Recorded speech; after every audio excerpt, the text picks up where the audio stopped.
하루의 말씀, 오늘은 누가복음 20장 27절에서 38절 말씀 가지고 함께 나눕니다. 성경 봉독합니다. 부활이 없다고 주장하는 사두개파 사람 가운데 몇 사람이 다가와서 예수께 물었다. 선생님, 모세가 우리에게 써주기를 어떤 사람의 형이 자식이 없이 아내를 남겨두고 죽으면 그 동생이 그 형수를 맞아들여서 뒤를 이을 아들을 자기 형에게 세워주어야 한다 하였습니다. 그런데 7 형제가 있었습니다. 마지가 아내를 얻어서 살다가 자식이 없이 죽었습니다. 그래서 둘째가 그 여자를 맞아들였고 그 다음에 셋째가 그 여자를 맞아들였습니다. 7 형제가 다 그렇게 하였는데 모두 자식을 남기지 못하고 죽었습니다. 나중에 그 여자도 죽었습니다. 그러니 부활 때에 그 여자는 그들 가운데서 누구의 아내가 되겠습니까? 7이 다 그 여자를 아내로 맞아들였으니 말입니다.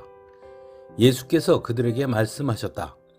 이 세상 사람들은 장가도 가고 시집도 가지만 저 세상과 죽은 사람들 가운데서 살아나는 부활에 참여할 자격을 얻은 사람은 장가도 가지 않고 시집도 가지 않는다.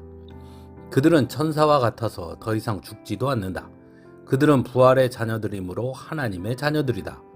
죽은 사람들이 살아난다는 사실은 모세도 가시나무 떨기 이야기가 나오는 대목에서 보여주었는데 거기서 그는 주님을 아브라함의 하나님, 이삭의 하나님, 야곱의 하나님이라고 부르고 있다. 하나님은 죽은 사람들의 하나님이 아니라 살아있는 사람들의 하나님이시다. 모든 사람은 하나님과의 관계 속에서 살고 있다. 아멘. 우리는 역사를 통해 지도자의 역할이 얼마나 중요한지를 보게 됩니다. 비슷한 상황과 환경 속에서도 어떤 지도자가 어떤 리더십을 발휘하느냐에 따라서 완전히 다른 세상이 되는 것을 보게 됩니다.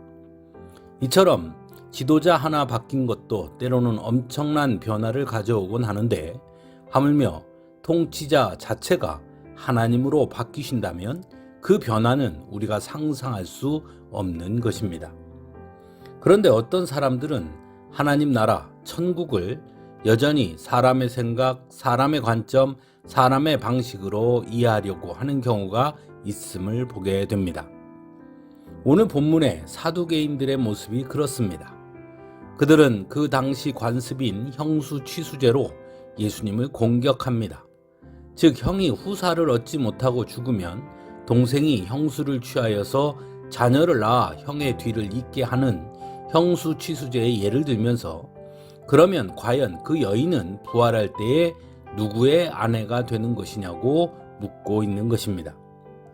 그러자 예수님은 이 세상 사람들은 장가도 가고 시집도 가지만 저 세상과 죽은 사람들 가운데서 살아나는 부활에 참여할 자격을 얻은 사람은 장가도 가지 않고 시집도 가지 않는다라고 말씀하십니다.